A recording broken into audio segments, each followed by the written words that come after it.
প্রিয় শিক্ষার্থীবৃন্দ, আসসালামু আলাইকুম। আশা করি সবাই ভালো আছো। করোনা পরিস্থিতির কারণে আমাদের স্কুল বন্ধ, তাই না? কিন্তু আমরা পড়াশোনা নিয়মিতই করছি। আমাদের অনলাইনে ক্লাস হচ্ছে, বাড়ির কাজ যাচ্ছে, তোমরা সেটা জমা দিচ্ছ, আমরা দেখছি। তারপরে পড়া যাচ্ছে, তাই না, সব বিষয়ে। তো আমরা আজকে পড়ব বাংলা সপ্তবর্ণা থেকে শোনো একটি মুজিবরের থেকে কবিতা। গত ক্লাসে আমরা একটা কবিতা বিশ্লেষণ করে বুঝিয়েছিলাম শব্দার্থ টিকা, জ্ঞানমূলক প্রশ্ন, অনুধাবনমূলক প্রশ্নোত্তর, সেগুলো আমরা জেনেছিলাম, তাই না? সেগুলো আমাদের পড়া ছিল। তো আজকে আমাদের জন্য আছে দুইটা সৃজনশীল, একটা হচ্ছে অনুশীলনী সৃজনশীল আর একটা অতিরিক্ত। তো সৃজনশীল আসলে কি? সৃজনশীল হচ্ছে এমন একটা বিষয়, তুমি গদ্য পদ্য যাই থাকুক না কেন তোমার পাঠ্য বইয়ে, সেটা থেকে তোমাকে একটা উদ্দীপক দেওয়া হবে তোমার মেধাটা যাচাইয়ের জন্য। কিরকম?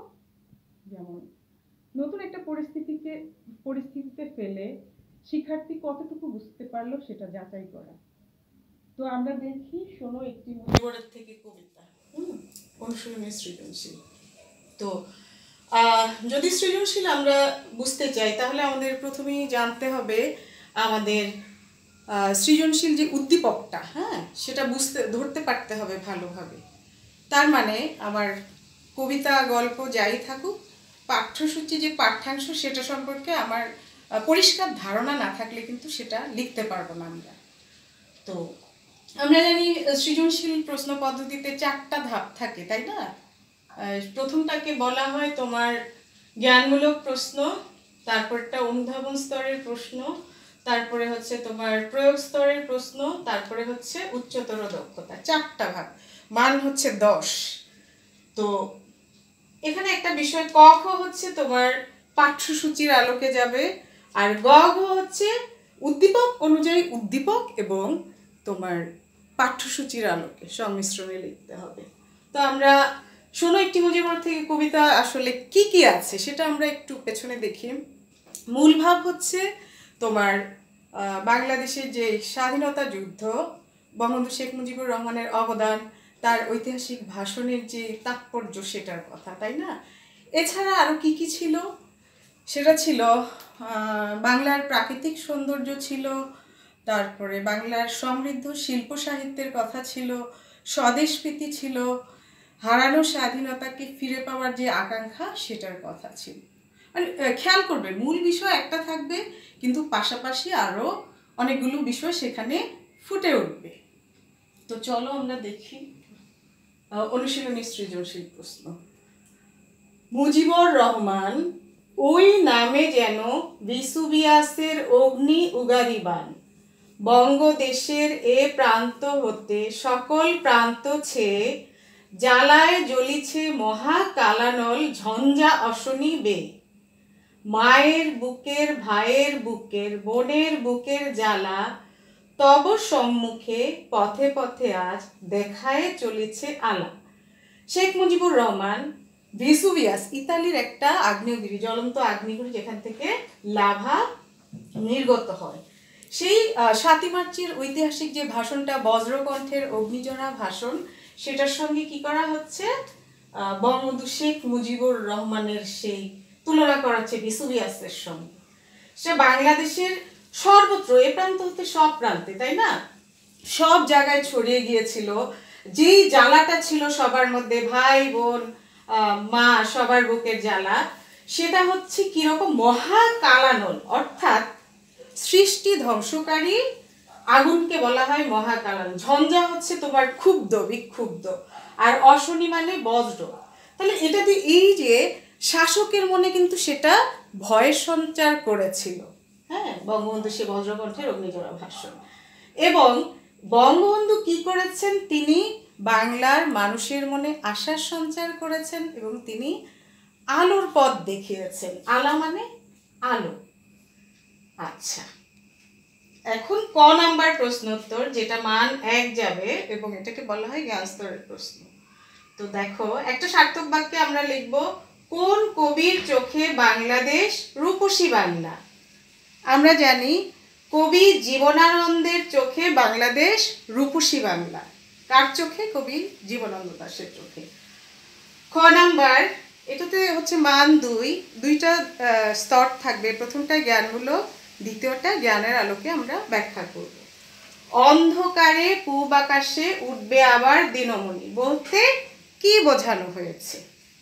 তো এখানে আমরা প্রথমে জ্ঞান স্তরে আমরা বলতে পারি যে কি বাংলার প্রতিকূল অবস্থা উত্তরণের প্রত্যাশা ব্যক্ত করা হয়েছে আলোচ্য চরণটিতে। কি বললাম? বা আলোচ্য চরণটিতে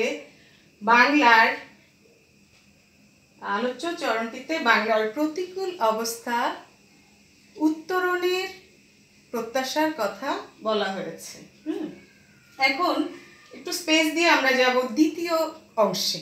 সেটাতে কি বলতে পারি যে 1947 সালে দেশভাগ হয়েছিল।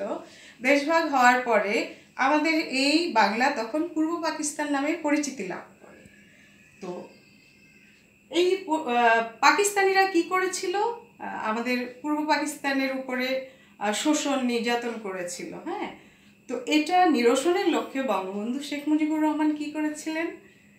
স্বাধীনতার আহ্বান করেছিলেন। তার সেই 7ই মার্চের ভাষণে তিনি কি বলেছিলেন? এবারের সংগ্রাম স্বাধীনতার সংগ্রাম, অর্থাৎ বাংলা ও বাঙালির মুক্তির কথা তার কণ্ঠে প্রথম উচ্চারিত হয়েছিল।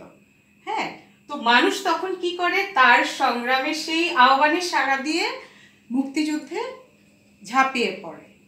তো অর্থাৎ যেই আকাশটা অন্ধকারাচ্ছন্ন ছিল পশ্চিম পাকিস্তানিদের শোষণে, অত্যাচারে, সেই অবস্থার পরিবর্তন হবে কোথায়? মহান মুক্তিযুদ্ধে বিজয় লাভের মাধ্যমে। এটাই বোঝানো হয়েছে অন্ধকারে পূব আকাশে উঠবে আবার দিনমণি, অর্থাৎ অন্ধকার কেটে গিয়ে পূর্ব আকাশে আবার দিনমণি, অর্থাৎ সূর্য উঠবে। সেই সূর্যটা কি? বাংলা ও বাঙালি স্বাধীন হবে, স্বাধীনতা লাভ করবে। গ নাম্বার, এটা মান হচ্ছে 3। এটা প্রয়োগ স্তরের প্রশ্ন। এটা 3টা ভাগ থাকে। প্রথমে যাবে জ্ঞানমূলক স্তর, তারপরে হচ্ছে কবিতার আলোচনা থাকবে, কবিতার অংশটা বিশ্লেষণ প্রশ্নানুযায়ী, এবং তৃতীয় হচ্ছে উদ্দীপক অনুযায়ী সেটা উত্তরটা হবে, উদ্দীপকে কি প্রকাশ পেয়েছে সেটা। আর তৃতীয় অংশের সঙ্গে অর্থাৎ থার্ড প্যারার সঙ্গে যাবে তোমার সিদ্ধান্ত প্রশ্নানুযায়ী। তাহলে দেখি আমরা কি বলা হচ্ছে। উদ্দীপকের দ্বিতীয় চরণে শোনো একটি মুজিবরের থেকে কবিতার কোন দিকটি ফুটে উঠেছে ব্যাখ্যা করো। এখন আমরা দেখি দ্বিতীয় চরণ কোনটা? ওই নামে যেন বিসুবিয়াসের অগ্নি উগারি বান। অগ্নি উগারি মানে কি? আগুন ঝরা। হ্যাঁ, তাহলে সেই যে 7ই মার্চের ঐতিহাসিক ভাষণ, সেটার সঙ্গেই কিন্তু বিসুবিয়াসের অগ্নি উগারি বানের সঙ্গে তুলনা করা হয়েছে বঙ্গবন্ধু। তাহলে আমরা বলতে পারি জ্ঞানমূলকটা কি বলতে পারি? দেখো, উদ্দীপকের দ্বিতীয় চরণে শোনো একটি মুজিবরের থেকে কবিতার 71-এর বজ্রকণ্ঠের বঙ্গবন্ধুর 71-এর বজ্রকণ্ঠের ভাষণে স্বাধীনতার আহ্বানের দিকটি ফুটে উঠেছে। প্রশ্নানুযায়ী আমরা লিখব। তাহলে কি বললাম? দ্বিতীয় চরণে শোনো একটি মুজিবর থেকে কবিতার 71-এ বঙ্গবন্ধুর বজ্রকণ্ঠের স্বাধীনতার আহ্বানের দিকটি ফুটে উঠেছে। এটা গেল জ্ঞান। দ্বিতীয় অংশে তাহলে আমরা যাই কবিতার দিক বিশ্লেষণে। শোনো একটি মুজিবরের থেকে কবিতার বঙ্গবন্ধুর কি করা হয়েছে? বাঙালির অবিসংবাদিত নেতা বঙ্গবন্ধুর সে ঐতিহাসিক ভাষণের তাৎপর্য সম্পর্কে, তার ঐতিহাসিক ভাষণের দিক নির্দেশনা প্রসঙ্গে আলোচনা করা হয়েছে। বঙ্গবন্ধু কি করেছিলেন? যে পাকিস্তানি স্বৈর শাসনের যে নিগড় থেকে, সেটা থেকে মুক্ত করার জন্য বাঙালিদেরকে কি করেছিলেন? তার 7ই মার্চের ভাষণে উদ্বুদ্ধ করেছিলেন। তিনি বলেছিলেন এবারের সংগ্রাম স্বাধীনতার সংগ্রাম। তার সেই স্বাধীনতা সংগ্রামের আহ্বানে কিন্তু লক্ষ লক্ষ বাঙালি স্বাধীনতার জন্য গর্জে উঠেছিল। হ্যাঁ, তো এবং তারা কি করেছিল? এই যে 7ই মার্চের ভাষণ থেকে কিন্তু তারা অনুপ্রেরণা নিয়ে মুক্তিযুদ্ধে ঝাঁপিয়ে পড়ে দেশকে স্বাধীন করার স্বপ্ন দেখেছিল। আচ্ছা, এখন তৃতীয় অংশে হচ্ছে দ্বিতীয় চরণ, তাই না? অন্যদিকে উদ্দীপকে দেখা যায় বঙ্গবন্ধুর সেই বজ্রকণ্ঠের অগ্নিঝরা ভাষণকে কি ভিসুভিয়াসের অগ্নিউগারী বাণীর সঙ্গে তুলনা করা হয়েছে। কেননা তার এই বজ্রকণ্ঠের ভাষণে মানুষ কি করেছিল? মানুষ হচ্ছে উদ্বুদ্ধ হয়ে সর্বত্র, বাংলার সর্বত্র এই তার অগ্নিকণ্ঠের ভাষণটা কি করেছিল? মানুষকে উদ্দীপ্ত করেছিল। হ্যাঁ, উদ্দীপ্ত করেছিল, এবং এখান থেকে মানুষ কি করেছে? অনুপ্রেরণা লাভ করে যুদ্ধে ঝাঁপিয়ে পড়েছিল। তাহলে এই যে তার উভয় জায়গাতেই কিন্তু দেখো তার মূলত 7ই মার্চের ঐতিহাসিক যে ভাষণটা বজ্রকণ্ঠে, ওটার কথা বলতে অগ্নিউগারী, ভিসুভিয়াসের অগ্নিউগারী বাণ, এটার কথা বলা হচ্ছে। এবং আমরা দেখতে পাই শোনো একটি মুজিবর থেকে কবিতারও মূল বক্তব্য, অন্যান্য বিষয় এসছে কিন্তু মূল বক্তব্য কিন্তু তার ঐতিহাসিক ভাষণের যে দিক নির্দেশনা দিয়েছিলেন তার তাৎপর্য বা মাহাত্ম্য তুলে ধরার কথাই মূলত বলা হয়েছে। সেখানে দেখা গেছে তার, তাহলে আমরা এই দুইটা তো বলে ফেললাম, তাই না? জ্ঞান গেল, আমার কবিতার অংশের আলোচনা গেল, তারপরে গেল উদ্দীপকের কথা, দ্বিতীয় চরণের কথা।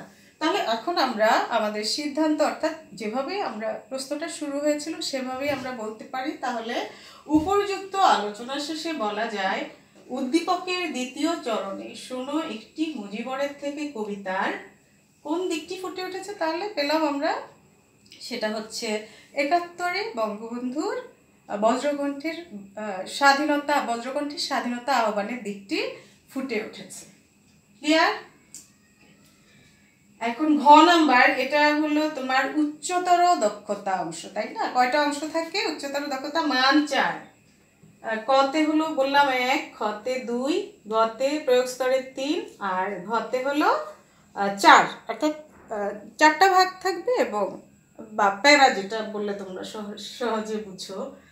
তাহলে সেখানে কি থাকবে? জ্ঞানমূলক, তারপরে কবিতা, উদ্দীপক, এবং এই যে বললো যে তোমার সপক্ষে যুক্তি দাও, তাই না? উদ্দীপকটি শোনো একটি মুজিবরের থেকে কবিতার সম্পূর্ণ ভাব বহন করে কি?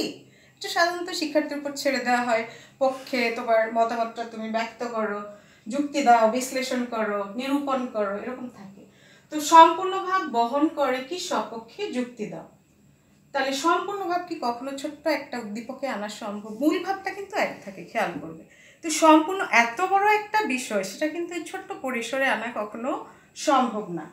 তাহলে আমরা বলতে পারি উদ্দীপকটি শোনো একটি মুজিবরের থেকে কবিতার সম্পূর্ণ ভাব বহন করে না, বা আংশিক ভাব বহন করে। যেভাবে দাও উত্তরটা একই রকম হবে। এখন তাহলে আমরা কবিতায় যাই। কবিতায় কি আছে? গৌরীপ্রসন্ন মজুমদার রচিত শোনো একটি মুজিবরের থেকে কবিতায় স্বাধীন বাংলাদেশের যে স্থপতি বঙ্গবন্ধু শেখ মুজিবুর রহমানের 7ই মার্চের ভাষণের যে তাৎপর্য সেটা তুলে ধরা হয়েছে, তাই না? সেখানে তিনি কিভাবে তার সেই 7ই মার্চের ভাষণটা স্বাধীনতার জন্য মানুষ উদ্বুদ্ধ হয়ে মুক্তিযুদ্ধে ঝাঁপিয়ে পড়েছিল, এবং এই মূল ভাবটা ছাড়াও কিন্তু আরো অন্যান্য বিষয় আছে। যেমন কি আছে? বাংলার প্রাকৃতিক সৌন্দর্যের কথা আছে, তারপরে শিল্প সাহিত্যের কথা আছে। হ্যাঁ, তো তাহলে সেখানে দেখো সম্পূর্ণ ভাব কিন্তু আসে নাই, স্বদেশ প্রীতির কথা আছে। ঠিক আছে? তো তাহলে এটা গেল কবিতার অংশ। ঠিক আছে? আর অন্যদিকে উদ্দীপকে দেখা যায়, উদ্দীপকে শোনো একটি, উদ্দীপকে কি আছে? শুধুমাত্র বঙ্গবন্ধু শেখ মুজিবুর রহমানের যেই ঐতিহাসিক ভাষণটা, বজ্রকণ্ঠের ভাষণ, সেটার তোমার যেই মানুষের মনে যেভাবে আলোড়ন সৃষ্টি করেছিল, মানুষকে যেভাবে আলোর পথ দেখিয়েছিল, হ্যাঁ, সেটার কথাই বলা হচ্ছে। তিনি আলোর এক পথ প্রদর্শক হয়ে এসেছিলেন, তাই না? সেটার কথা বলা হচ্ছে, যেটা শাসকের মনে ভয় সঞ্চার করেছিল। তাহলে এটা গেল তৃতীয় অংশ, উদ্দীপকের অংশ। এখন তোমার মতামতটা কি হবে? তাহলে তোমার মতামত হবে শেষের প্যারাটা, যেটা প্যারা কিন্তু একটা বাক্য না, আমাদের সমস্যা হচ্ছে আমরা একটা বাক্যে লিখি। তাহলে সেখানে আমরা বলতে পারি কি বলে, শোনো একটি মুজিবরের থেকে কবিতায়, না আগে উদ্দীপকে হচ্ছে তোমার কি এসেছে, শুধুমাত্র বঙ্গবন্ধুর ঐতিহাসিক ভাষণে যে মানে ইয়েটা তাৎপর্য বা মাহাত্ম্য যেটা সেটা আসছে, ভাষণটা কিভাবে মানুষ মনে প্রভাব বিস্তার করেছিল। আর অন্যদিকে শোনো একটি মজিবরের থেকে কবিতা আমরা দেখতে পাই উপর এই যে বিষয়টি ছাড়াও কি আছে তোমার আরো অন্যান্য বিষয় আছে, তাই না? প্রাকৃতিক সৌন্দর্য, শিল্প সাহিত্যের কথা। তাহলে এখন আমরা পরিশেষে বলতে পারি যে পরিশেষে বলতে পারি যে উদ্দীপকটি শোনো একটি মুজিবরের থেকে কবিতার সম্পূর্ণ ভাব বহন করে না, আংশিক ভাব বহন করে। এখন আমরা চলে যাই অতিরিক্ত সৃজনশীল, যেটা থেকে আমাদের বাড়ির কাজ নাম্বার যাবে 15 ক খ। তো দেখো এটা কি আছে, যতদিন রবে পদ্মা যমুনা গৌরী মেঘনা বহমান, ততকাল রবে কীর্তি তোমার শেখ মুজিবুর রহমান। এখানে ছোট্ট দুইটা চরণ, কিন্তু এর মধ্যে কিন্তু বঙ্গবন্ধুর সেই কথাই বলা হচ্ছে, তার কীর্তির কথা, মহান কীর্তির কথা। তো কবি কাকে ফিরে পাওয়ার প্রত্যাশা করেন?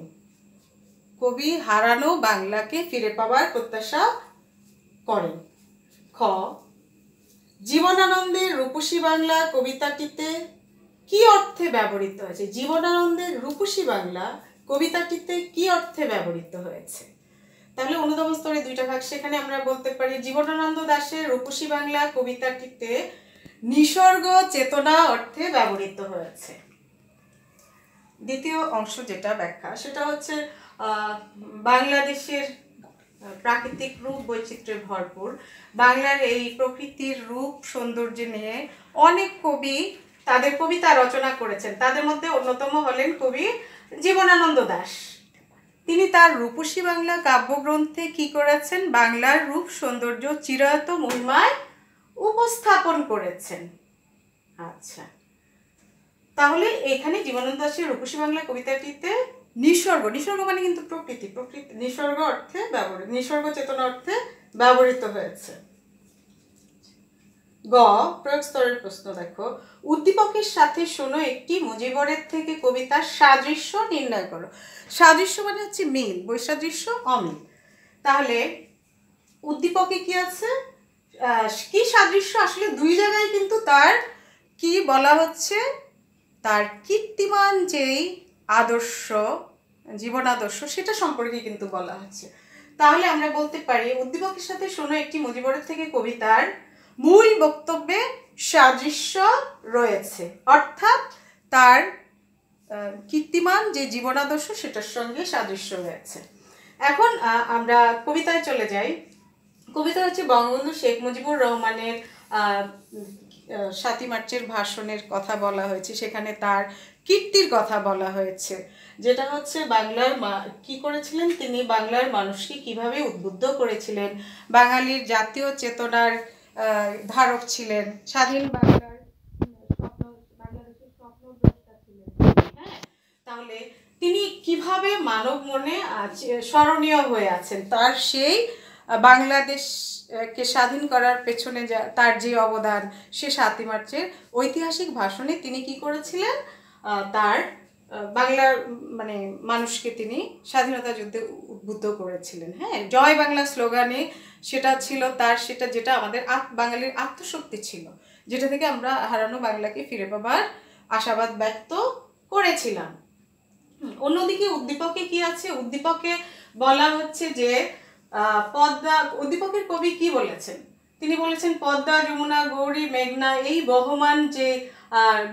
বহমান যে নদীর ধারা, সেগুলোর সঙ্গে বঙ্গবন্ধু শেখ মুজিবুর রহমানের কীর্তির কথা বলেছেন। অর্থাৎ এটা যেমন বহমান হয়ে আছে নদীগুলো নদীমাতৃক বাংলাদেশে, তেমনিভাবে বঙ্গবন্ধু শেখ মুজিবুর রহমানের যে কীর্তি মানুষের মাঝে তিনি বেঁচে আছেন তার কীর্তির জন্য। হ্যাঁ, তো তাহলে এখন আমরা কি বলতে পারি যে এই বিষয়টি কিন্তু তোমার মূল বক্তব্যের সঙ্গে সাদৃশ্যপূর্ণ, অর্থাৎ তার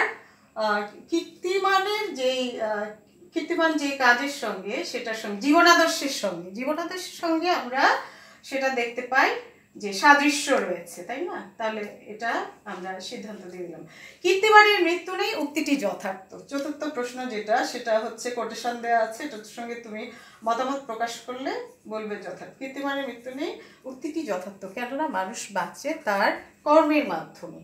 আচ্ছা, তারপরে শোনো একটি মজিবরের থেকে কবিতা, প্রথম যেটা জ্ঞানমূলকের পরে, সেটা হচ্ছে তোমার শোনো একটি মজিবরের থেকে কবিতায় আমরা কি দেখতে পাই? হাজার বছরের শ্রেষ্ঠ বাঙালি বঙ্গবন্ধু শেখ মুজিবুর রহমানের তোমার কথা, কীর্তির কথা বলা হয়েছে। তিনি কি করেছেন? স্বাধীন বাংলাদেশ স্বাধীনতা লাভের যে পেছনে যে ইতিহাস, সেটা আমরা দেখতে পাই। তিনি কি করেছিলেন? তার সেই বজ্রকণ্ঠের ভাষণে তিনি বাংলার মানুষকে উদ্বুদ্ধ করেছিলেন। হ্যাঁ, উদ্বুদ্ধ করেছিলেন, যার জন্য তাকে কি বলা হচ্ছে? মানুষের মাঝে তিনি স্মরণীয় হয়ে আছেন। তাকে বলা হচ্ছে যে তার কীর্তি আসলে মানুষ যতদিন বেঁচে থাকবে আমাদের, ততদিনই তার কীর্তিটাও বেঁচে থাকবে। আর অন্যদিকে উদ্দীপকে দেখা যায় শোনো একটি মজিবরের থেকে, উদ্দীপক তো আমরা বললাম, শোনো একটি মজিবরের থেকে কবিতায় সেখানে আমরা দেখতে পেয়েছি সেই বঙ্গবন্ধু শেখ মুজিবুর রহমান বাঙালি জাতীয় চেতনার তিনি অগ্রণী ভূমিকা পালন করেছিলেন। তিনি কি করেছেন? তোমার বাংলাদেশের সেই একই কথা, তার মূলত কিন্তু 7ই মার্চের ভাষণটা, অর্থাৎ স্বাধীনতা লাভের পেছনে বাংলাদেশের যেটা, সেটা হচ্ছে তোমার তার যে অবদানটা, কীর্তি, তার কর্মজীবন দিয়ে তিনি মানুষের মাঝে বেঁচে আছেন, যা বাঙালি জাতির জন্য আদর্শ। হ্যাঁ, তো এই যে এখানে সেটা হচ্ছে একদম চতুর্থ অংশে আমরা চলে যাই, সেখানে আমরা কি তাহলে কি বলতে পারবো যে তোমার আচ্ছা, উদ্দীপকে হচ্ছে ছোট্ট পরিসরে হচ্ছে বঙ্গবন্ধুর কীর্তির কথা বলা হয়েছে। আর অন্যদিকে শোনো একটি মজিবরের থেকে কবিতায় বিস্তৃতভাবে তার কীর্তির কথা বলা হয়েছে, কিন্তু উভয় জায়গাতেই তার কীর্তিমান জীবনের কথা, হ্যাঁ, কীর্তিমান জীবনাদর্শের কথা বলা হয়েছে। তাই বলা যায় যে প্রশ্নোক্ত মন্তব্যটি যথার্থ, বা পরিশেষে বলা যায় যে প্রশ্নোক্ত মন্তব্যটি যথার্থ। হ্যাঁ, তো এখন দেখো আমাদের দুইটা সৃজনশীল আমরা পড়লাম, তাহলে আমাদের বাড়ির কাজ কি থাকবে? বাড়ির কাজ নাম্বার 15, সেটা হচ্ছে তোমার অতিরিক্ত সৃজনশীলে। দুইটাই আমরা পড়বো, হ্যাঁ, অনুশীলনীও পড়বো, অতিরিক্ত পড়বো, কিন্তু বাড়ির কাজ থাকছে আমার অতিরিক্ত সৃজনশীলের ক খ, অর্থাৎ জ্ঞান স্তর আর অনুধাবন স্তর। হ্যাঁ, তো তোমরা ভালোভাবে পড়বে, যে পড়াটা যায় বাড়ির কাজ জমা দিবে। তো তোমরা সবাই ভালো থাকবে, সুস্থ থাকবে, এই আশাবাদ ব্যক্ত করে আজকের মতো এখানেই ক্লাসটা শেষ করছি। আল্লাহ হাফেজ।